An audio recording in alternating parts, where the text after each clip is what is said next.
Majapahit, Sandiakala Rajasa Wangsa. Bagian kedua. Sang Rama Wijaya bergeming di pelananya, membiarkan Hesti yang menjadi tunggangannya meraih rayu makanan dengan belalainya. Secara kasat mata, Sang Rama Wijaya melihat betapa mengerikan pada ilalang genter itu. Dari kejauhan, sesekali terdengar Ajak yang menjerit keras menyapa teman-temannya atau sekedar memecah sepi yang terasa sangat menjemukan. Merinding Sang Rama Wijaya mendengar apa itu berbalas, tetapi bukan oleh sesama Ajak liar. Balasan itu datang dari mulut Raja Hutan yang mengaum sekuatnya dengan membuka mulut selebarnya. Akan tetapi anjing hutan itu tampaknya tidak takut. Tetap saja mereka saling menyala bersahut-sahutan. Sang waktu menemani mereka melintasi sore dan datangnya senja dengan suasana yang benerang. Karena langit di timur bulan sedang bulat sempurna, pamer kecantikannya yang tiada tertandingi. Cantik adalah sebutan untuk bulan purnama, adalah juga kiasan para jelata dalam menggambarkan pesona anak-anak raja, atau mendambakan anaknya yang secantik Sasadoro. Suasana malam sungguh berbeda dengan siangnya, lebih-lebih di tempat bernama Genter itu. Di langit, burung bence berterbangan melihat silang menyilang seperti tanpa tujuan yang jelas sambil memperdengarkan suaranya yang memelas. Tak ubahnya paksi tada asih yang merintih, mewakili kerinduan para istri terhadap suaminya yang terlalu lama pergi. Hanya pada malam hari semata jenis-jenis binatang tertentu menunjukkan keberadaannya. Riuhnya melebihi pasar malam di kota raja. Ratusan cengeret saling sapa dan menjerit bersama. Sementara para kunang-kunang tak terhitung berkelap-kelip di sepanjang mata memandang, tak ubahnya bintang-bintang di langit. Luar biasa, kata Sang Rama Wijaya takjub. Takjub pula yang dirasakan oleh Mahapati Rangganata yang seumur-umur baru kali itu melihat kunang-kunang dalam jumlah tak terhitung. Bukan sekedar jutaan, melainkan bisa berlipat banyaknya. Udara yang lembab setelah hujan turun beberapa hari menyebabkan kunang-kunang hidup dan tumbuh dengan senang. Karena demikian, melimpahnya mereka terlihat bagai lautan cahaya. Bahwa Genter disebut-sebut berubah menjadi sarang hantu. Sang Rama Wijaya tak lagi berniat membantahnya. Suara tawa perempuan yang terdengar bergelombang di bawah angin pastilah ada sumbernya. Namun, di tengah lebatnya pepohonan besar kecil dan sebagian lain berupa padang nan luas, suara apakah yang terdengar menakutkan itu kalau bukan suara hantu? Tak mungkin ada perempuan kurang kerjaan yang melakukan itu. Juga suara tawa sekaligus tangis yang berkepanjangan tiba-tiba bergelombang entah dari mana. Juga mustahil ada orang yang kurang kerjaan melakukannya. Sang Rama Wijaya memutar arah pandangannya ke kiri ke kanan, tetapi yang menarik perhatian Rangganata. Lihat itu, ucap Rangganata sambil mengamit-ngamit lengan Sang Rama Wijaya. Sang Rama Wijaya menoleh dan termangu. Termangu itu pun berubah menjadi rasa takjub dan kaget. Apa itu? Gumamnya. Lampor, jawab Rangganata. Sang Rama Wijaya terbelalak melihat pemandangan yang seumur-umur barikalu itu ia lihat dengan mata dan kepala secara langsung. Keberadaan Lampor selama ini hanya ia dengar dari cerita orang yang belum ia yakini kebenarannya. Tetapi kali ini Sang Rama Wijaya tak bisa lagi membantah. Nan jauh di sana terlihat pemandangan yang luar biasa. Api obor berloncatan ke sana kemari, lalu berbondong-bondong pergi. Pastilah karena api obor itu berada di tangan entah siapa yang berloncatan seperti lagak kera atau berlarian tanpa tujuan. Yang menjadi pembeda api obor, para lampor dan api sesungguhnya adalah hujan yang tak membunuh nyalanya. Api obor yang sesungguhnya padam oleh air, tetapi api hantu bahkan dibawa menyelam pun tidak akan padam. Bapak pernah melihat yang seperti ini sebelumnya? Tanya Raden Wijaya. Sang Rama Wijaya mengira Rangganatha akan menganggukkan kepala, ternyata tidak. Rangganatha menggeleng. Seumur saya, baru kali ini saya melihat penampakan yang aneh seperti ini, meski telah berkali-kali mendengar dari mulut ke mulut. Tidak jelas penyebabnya, atau mungkin kelelahan bermain-main. Penampakan itu hanya berlangsung sesaat, yaitu ketika bulan tiba-tiba terhalang oleh gumpalan mendung. Ketika bulan penuh kembali, barisan lampor itu menghilang, tidak terlihat jejaknya. Udara dingin yang menusuk tulang agak mengganggu Mahapati Rangganatha yang telah berumur. Tetapi Sang Rama Wijaya mampu meredamnya. Bulan terus bergerak seperti tidak bergerak. Tahu-tahu ia telah berpindah tempat, tak lagi di tempat sebelumnya. Atau tahu-tahu ia telah tergeser dari tempatnya semula. Atau tiba-tiba saja ia telah berada di puncak langit dan bahkan telah bergeser lagi ke barat, ikut menemani siapapun menyongsong datangnya hari esok. Mahapati Rangganatha berkeming duduk di atas belana gajahnya, tetapi dengan sabar ia menunggu sebuah peristiwa yang diyakini bakal terjadi karena hari itu bulan sedang purnama. Karena bukankah beberapa orang yang memberi kesaksian selalu menyebut bulan purnama ketika Sasadoro menjerka Rurian? Raden mengantuk? Tanya Rangganatha. Sang Rama Wijaya menggeleng. Katuk itu berada di tempat yang jauh sekali, Bapak. Jawabnya. Rasa penasaran yang besar itu memang menjauhkan Kantuk, apalagi ada banyak orang yang memperbincangkannya. Setidaknya ada beberapa prajurit yang mengaku telah melihat kejadian aneh di Ganter. Dua orang sahabatnya, Kebu Kapetengan dan Wirota Wirogati, mengaku melihat dengan mata dan kepalanya secara langsung. Apalagi apabila dikaitkan dengan keadaan Singosari yang akhir-akhir ini sedang tidak aman. Ada banyak kejahatan di sana-sini. Seorang sahabatnya yang lain lagi, Nambi, sangat yakin bahwa perampokan dan tindak kejahatan yang lain itu berasal dari Ganter. Mirip dengan apa yang dilakukan Ken Arok yang malang melintang sebelum Balelo terhadap kekuasaan Kediri. Rangganatha tertegun, dan agak sedikit lama ia mengarahkan pandang matanya ke timur ketika bulan telah berada sedikit doyong ke barat. Mahapati Rangganatha mengucek-ngucek matanya, tetapi apa yang dilihatnya tidak berubah. Kau lihat itu, Raden? Ucap Rangganatha. Sang Rama Wijaya menebarkan pandang matanya, tetapi tidak melihat sesuatu yang menarik.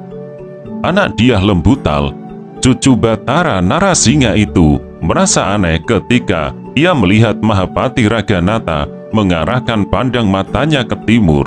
Di sana tidak ada sesuatu yang mencuri perhatiannya. Bapak melihat apa? Tanya Sang Rama Wijaya. Mahapati Rangganatha yang sedang kecewa itu mendahulukan mengisi paru-parunya sampai penuh. Kegelisahannya bangkit oleh tanda-tanda alam yang tidak bisa diremehkan oleh siapapun. Kehadirannya jarang terjadi, tetapi begitu datang menjadi saksi sebuah malapetaka. Sedikit di atas cakrawala, Raden, ia baru muncul. Sang Rama Wijaya mencari-cari dan berusaha menemukannya, tetapi ia tidak berhasil.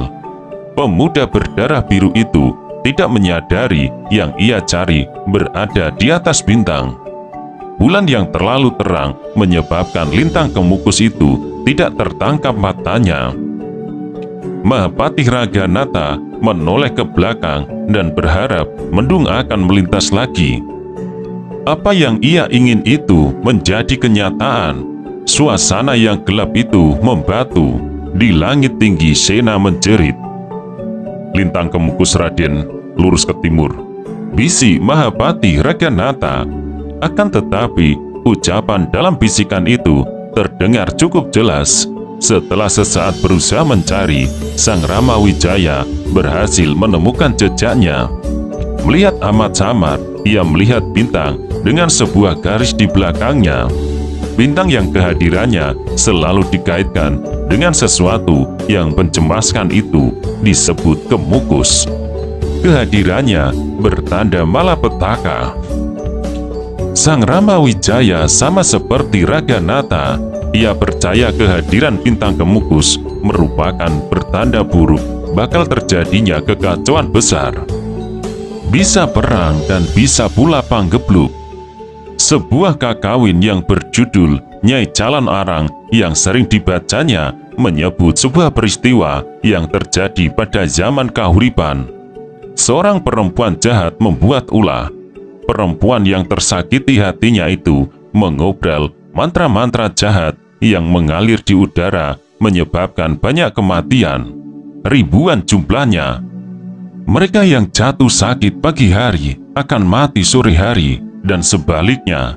Sementara setiap malam orang banyak berharap cahaya bintang berekor itu akan menghilang. Tetapi Lintang Kemukus itu muncul berhari-hari lamanya. Apa yang terjadi pada zaman Raja Airlangga yang didampingi Mahapati Narottama itu juga ditandai oleh kemunculan bintang berekor. Kemunculan bintang itu selalu menyebabkan ketakutan. Kemunculan kali ini menyebabkan Raganatha gelisah, apalagi dikaitkan dengan rencana raja yang akan mengirim bala tentara ke Damasraya, jauh ke wilayah Si Junjung yang membutuhkan waktu lebih dari sebulan untuk tiba di sana.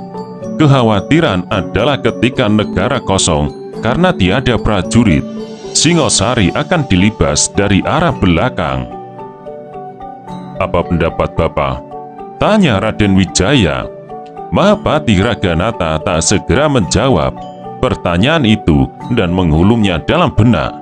Dalam keadaan yang demikian, wajah yang tiba-tiba membayang justru berasal dari Kediri. Wajah Jayakatwang yang datar, yang berubah-ubah, tetapi Raganatha merasa pernah memergoki wajahnya yang sesungguhnya. Kalaupun Jayakatwang mengenakan topeng yang berlapis-lapis, maka wajah asli yang ia pergoki saat itu adalah wajah yang berada di lapis terakhir. Laki-laki tua yang telah beberapa tahun hidup menduda itu menggeleng dengan keras, mengusir dengan kasar raut wajah palsu itu dari benaknya. "Mungkin hanya seperti bintang biasa," kata Raganatha. Raden Wijaya menyempatkan mencermati bentuk bintang itu lebih lama. Kian naik dan apalagi saat mendung melintasi menutupi bulan, terlihat jelas ekornya. Akan tetapi, tak hanya bintang berekor itu yang mengusik perhatian Mahapati Raganatha dan Raden Wijaya. Juga tidak hanya suara Sena yang memeki membelah malam, pun bukan anjing liar yang menyala. Kali ini ada suara lain yang dengan segera mencuri perhatian. Untuk membuktikan kebenaran ceritanya lah, jauh-jauh dari ibu kota Singosari, Mahapati Raganatha dan Raden Wijaya yang sedang dalam perjalanan menuju Kediri memandang perlu membuktikan secara langsung ke tempat mengerikan itu. "Bapak dengar?" tanya Sang Ramawijaya. "Ya," jawab Mahapati Raganatha sambil berusaha mencari-cari. Suara yang menyentuh gendang telinga itu adalah suara dera beberapa ekor kuda yang masih belum diketahui dari mana asalnya. Berdua mereka melongo-longo, kepala mencari-cari. Tetapi yang dicari tidak kunjung menampakkan diri. Dari atas gajah yang dinaikinya, mestinya dengan segera mereka menemukan, namun bagaikan dengan senjata geledek. Derap kuda yang jelas lebih dari satu itu belum terlihat, padahal suaranya semakin lama semakin mendekat.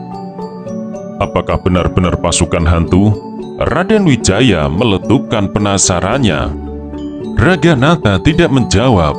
Orang kedua pemilik kekuasaan tertinggi di Singosari itu bahkan berdiri di atas pelana gajah tunggangannya. Dwi Pangga yang berukuran sama besar dengan Hesti, milik Raden Wijaya itu, seperti memahami apa yang dikehendaki oleh majikannya. Gajah itu diam mematung dan tidak bergerak. Mana mereka? Tanya Raden Wijaya setengah berbisik. Akan tetapi hanya sejengkal waktu dari teriakan yang ia lakukan, jawaban itu ia peroleh justru dari arah belakangnya. Rombongan kuda itu melintas dengan derap yang gaduh dan dalam jarak yang sangat dekat. Dalam waktu yang singkat dan berlangsung cepat, Raden Wijaya melihat hanya seekor kuda yang berpenumpang dan berada paling depan. Kuda-kuda yang lain tidak, lenyap membelok tikungan di belakangnya. Puluhan ekor kuda itu benar-benar mengguncang dada calon menantu Raja Singosari itu. Sang Rama Wijaya terbungkam, bagai lupa cara berbicara. Ternyata benar desas-desus itu, kata Raganatha memecah hening. Suasana memang berubah menjadi hening. Derap kuda itu semakin jauh dan semakin menjauh, yang pesonanya membungkam para tada asih yang berterbangan, membungkam para sena di langit, atau aja yang semula saling berkelahi, bahkan juga raja hutan dan ular. Seekor harimau yang semula-mula mengendap, siap menerkam seekor menjangan tersandra ayunan kaki. Derap itu menyebabkan menjangan kaget dan langsung lari dari lintang bukang. Harimau itu merasa kecewa melihat mangsanya sudah tidak berada lagi di tempatnya. Lebih kecewa lagi ketika ia mendapati seekor ular berukuran besar telah berada di depannya. Kehadiran ular itu tidak menyebabkan harimau merasa takut. Rasa ingin tahu dan tersinggungnya terusik. Sebagai raja hutan, ia belum pernah merasa takut. Segala jenis binatang akan lari lintang bukang hanya dengan melihatnya. Maka harimau itu mendekat dan siap menjadikannya santapan setelah sesaat sebelumnya ia kehilangan mangsanya. Akan tetapi meskipun harimau, ia hanya binatang yang tolol karena mengukur diri dari tajam taring dan kekuatan otot saja. Sementara ular sebesar pohon kelapa itu juga ular tolor yang mengukur musuh dari rasa laparnya. Ular besar itu bergerak cekatan secepat harimau di depannya yang juga meloncat menerkam kepalanya. Gigitan harimau itu telak mengenai kepala, tetapi secepat itu pula lawannya membelit tubuhnya dengan sekuat tenaga dan berusaha meremukkannya. Ular besar itu merasakan sakit yang luar biasa di bagian kepalanya. Pada saat yang sama, harimau itu mengalami masalah besar karena belilitan itu benar-benar tidak terduga olehnya. Dengan sekuat tenaga, ular dan harimau itu beradu cepat mengalahkan lawannya. Tetapi masing-masing binatang itu merasa sedang menghadapi masalah besar. Ketika dua sosok binatang buas itu berguling-guling, mereka tenggelam di kubangan air yang ternyata menjadi masalah bagi harimau itu yang kesulitan bernafas. Namun, ular itu pun tidak bisa menyatakan diri sebagai pemenang karena terkaman dan gigitan di kepala menjadi masalah besar. Dua binatang itu mati. Seekor sena yang terbang tinggi mencatat dalam benaknya kejadian itu. Tetapi ia tidak menganggap peristiwa itu sebagai peristiwa luar biasa. Sena justru lebih senang mengikuti derap kuda itu dengan mata tajamnya. Di mata Raja Wali yang terbang tinggi itu terlihat betapa aneh rombongan kuda itu, karena kuda paling depan yang berpenunggang adalah kuda hantu yang penumpangnya juga hantu. Andai kata Raja Wala itu berpikir, maka ia akan menganggap pemandangan itu aneh. Karena dari arah belakangnya, para kuda itu meninggalkan jejak kabut yang memanjang dan bergulung-gulung. Setidaknya, Raja Wali itu bisa membedakan mana debu dan mana kabut. Raden Wijaya mengalami kesulitan meredakan diri menerima apa yang dilihatnya dengan mata dan kepalanya itu sebagai sebuah kenyataan. Bukan main, ucap sang Rama Wijaya. Raganatha mengerahkan gajah tunggangannya mendekat. Bagaimana Raden? Tanya Raganatha. Nyatakah apa yang kita lihat tadi Bapak? Raganatha tidak menjawab. Yang ia lakukan adalah menyentuh punggung gajahnya, mengajak binatang itu bergerak meninggalkan tempat itu. Dengan diam tidak berbicara, kedua orang itu meninggalkan hiruk-pikuk Genter. Tempat yang tercatat paling seram dan dihindari. Tempat yang dahulu dipilih oleh Tumapel dan Kediri untuk saling bantai. Tempat yang tertimbun oleh ribuan mayat dan genangan darah. Tempat yang meninggalkan jejak perang pribadi dari dua sosok pilih tanding yang tercatat sampai entah kapan sejarah bisa merekam kisahnya. Bapak, bicaralah sesuatu. Sebenarnya ada apa? Tanya Raden Wijaya. Saya tidak punya jawaban. Nanti kita bicarakan di perkemahan. Jawab Raganatha. Perkemahan yang dimaksud berada cukup jauh dari Genter, didirikan di tepi hutan. Di sana ada puluhan orang prajurit yang sedang berjaga dalam kesiagaan tertinggi. Hal itu harus dilakukan karena terdapat Gayatri dalam rombongan itu. Putri keempat Prabu Sri Kertanegara itu memaksa ikut ke Kediri untuk menengok adiknya yang telah setahun lebih hidup berkeluarga diambil menantu oleh Prabu Jaya Katuang. Dikawinkan dengan Arda Raja, sejak diboyong ke Kediri, belum sekalipun Narendra Dewi pulang ke Singosari, tetapi hingga sejauh itu juga belum ada kabar kehamilan adiknya. Gayatri tidur pulas di kemahnya yang bertilam kabut berbantal kapu. Mimpinya selalu indah karena hatinya yang bersih. Gayatri agak berbeda dari kakak-kakaknya. Tidak sama dengan Tribuaneswari yang berwibawa dan tegas, tak seperti Narendra Duhita yang mandiri atau Pratsna Paramita yang galak. Sebagai anak raja, ia paling disukai para abdi karena hatinya yang bersih. Setidaknya, bila tidak ada orang lain, Gayatri sering meminta para abdi untuk tidak perlu bersimpu dan menyembah. Terbangun Gayatri yang pulas ketika mendengar jerit gajah, bertanda Mahapati Raganatha dan calon suaminya sudah pulang. Gadis yang amat cantik berwajah bersih itu menggeliat dan menguap, kemudian dengan bergegas membuka tirai dan mendapati para prajurit tetap dalam kesiagaan tertinggi dalam menjamin keselamatannya. Wah, hampir pagi, kata Gayatri yang melihat bulan purnama telah doyong jauh ke barat. Semua perhatian kemudian tertuju kepada Raden Wijaya dan Mahapati Raganatha di antara mereka.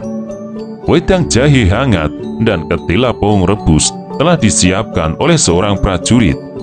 Duduk di dekat api unggun yang memberikan kehangatan di udara yang dingin menyengat itu, Raden Wijaya menikmatinya. Beberapa prajurit yang ingin mendengar apa yang akan disampaikan Mahapati Raganatha dan Raden Wijaya menempatkan diri. Para prajurit itu ikut duduk melingkari api. Tak ketinggalan Gayatri yang menempatkan diri duduk di sebelah calon suaminya. Suara cengeret masih bersahutan saling sapa dengan riuhnya. Kelap-kelip para kunang ternyata tidak hanya terlihat di bekas medan perang Genter. Kunang-kunang itu juga menampakkan diri di mana-mana meski tidak seberapa banyak. Ternyata di tempat itu ada apa Kipati? Tanya Mahisa Wagal. Banyak kapu yang bertelinga agak budek menempatkan diri duduk di sebelah Mahapati Raganatha, bersebelahan dengan Nambi dan bersekap di depan dada para prajurit setia teman-teman Raden Wijaya ikut menyimak.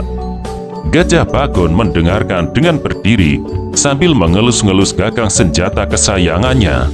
Wirota Wirogati masih berbaring, tetapi sebenarnya memasang telinga.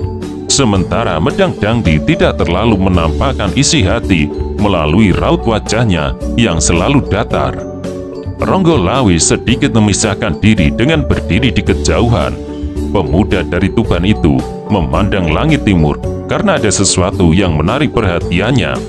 Di sana sebuah bintang berekor yang beranjak naik mencuri perhatiannya. Di luar mereka masih ada puluhan prajurit lain yang berjaga-jaga, bukan dari musuh, melainkan justru dari binatang buas. Ternyata memang benar, ada sesuatu yang aneh di tempat itu, kata Mahapati Raganata mengawali pembicaraan. Semua menyimak dengan penuh perhatian.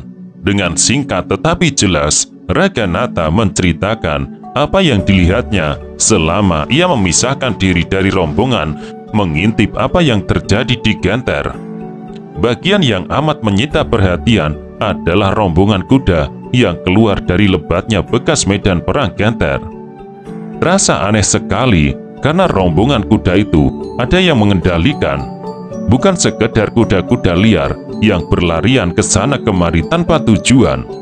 Kemanapun kuda paling depan bergerak, kuda-kuda di belakangnya mengikutinya. Apakah ada di antara kalian yang bisa menjelaskan rombongan berkuda itu? Pertanyaan yang dilontarkan Mahapati Rangganata itu tidak terjawab karena tidak seorang pun yang mempunyai jawabnya. Sang Rama Wijaya atau Raden Wijaya merasa kecewa ketika rasa penasaran itu tidak terpuasi. Apabila ada yang terlonjak oleh cerita itu adalah Gayatri yang segera teringat sebuah dongeng yang dituturkan mendiang kakeknya, Ranggawuni. Dongeng itu ia simak saat masih bocah, tetapi terekam jelas di benaknya. Gayatri memejamkan mata. Wajah kakeknya membayang. Pertempuran itu sungguh sangat dahsyat sekali. Gayatri mengenang ucapan kakeknya. Bukan pekerjaan yang mudah bagi leluhur kita, Sang Prabu Rajasa, untuk mengalahkan Kediri karena memiliki seorang senopati yang hebat. Ia seorang bekas Mahapati yang tersisih, tetapi terpanggil jiwanya saat melihat negaranya berada dalam bahaya. Mantan Mahapati bernama Ranggamurti mengambil alih kendali dengan menempatkan diri sebagai panglima perang, menyebabkan prajurit Kediri yang semula kocar-kacir bersatu kembali. Dan Sang Prabu Rajasa, Batara Sang Awurma Bumi, harus bekerja keras untuk meredam sepak terjangnya. Mahapati Ranggamurti itu memiliki kemampuan seperti sihir. Ia mampu mengendalikan kuda-kuda dengan pikirannya. Bahkan ribuan prajurit mengamuk dan berperang tanpa takut karena dikendalikan menggunakan pikirannya. Gayatri membayangkan betapa kacau balaunya perang yang berkecamuk itu ketika muncul ratusan ekor kuda yang berderap mengacaukan gelar perang Supit Urang. Bahkan sanggup mengubah perang Birada Meta dan mengobrak-ngabrik hingga berubah gelar itu menjadi perang Bubruh. Yang meski seorang Ken Arok yang mumpuni dalam olah perang, meskipun tak mampu menata kembali, beruntung Ken Arok memiliki Mahisa Agni, senopati yang pilih tanding dan menguasai olah gelar. Gayatri menggoyang kepala mengusir kenangan itu dan mengembalikan arah tatap matanya kepada Mahapati Raganata. Ada lintang kemukus. Tiba-tiba terdengar suara celetukan yang meski diucapkan tidak terlalu keras tetapi jelas. Ronggo Lawi yang mengucapkannya sambil tatap matanya tertuju lurus ke arah timur. Meski kemunculan bintang pembawa isyarat bencana itu menarik untuk dibicarakan, Raganata enggan membahasnya. Segala gelisah disimpannya dalam hati dan tidak perlu diungkapkan. Saat pagi kemudian datang, perjalanan dilanjutkan kembali, tetapi kali ini tidak dengan membawa gajah. Raganata yang tiba-tiba tidak sabar ingin melihat apa saja yang dilakukan Kediri menganggap Gajah atau Hesti atau yang juga disebut Dwi Pangga itu amat lambat. Perjalanan hanya dengan berkuda itu tak masalah bagi Gayatri, karena ia seorang penunggang kuda yang baik. Dalam hal berkuda, Prabu Kertanegara mengharuskan semua anak gadisnya bisa melakukan dengan baik, dan Gayatri menggelutinya sebagai sebuah penyaluran kesenangan. Dua orang prajurit diminta balik arah membawa 2 ekor dirada itu pulang kembali ke Singosari. Angin dingin dan sejuk menyapu tubuh rombongan itu, tetapi tak seorang pun yang mengeluh. Sejalan dengan waktu yang terus bergerak, rombongan itu akan tiba di tempat tujuan. Tetapi tiba-tiba Raganatha mengangkat tangannya meminta rombongan itu berhenti. "Ada apa?" tanya Sang Ramawijaya. "Kita jangan mengambil jalan lurus, kita berbelok ke kiri. Bila beruntung, kita akan melihat sebuah tontonan yang menarik sebagaimana dilaporkan oleh Teli Sandi." Melaksanakan perintah Raganatha, rombongan berkuda itu pun mengambil arah yang tidak lazim. Akan tetapi, sejatinya perjalanan ke Kediri itu bukanlah perjalanan tanpa latar belakang. Ada banyak tindak kejahatan yang terjadi di Singosari. Perampokan disertai pemerkosaan dan pembunuhan yang terjadi di kota raja diyakini dalangnya ada di Kediri. Teli Sandi bahkan lantang meneriakkan adanya banjir bandang besar mengancam Singosari yang akan datang dari arah barat. Mahapati Raganatha yang mengajar Raden Wijaya dan anak buahnya adalah untuk menemukan bukti semua dugaan itu.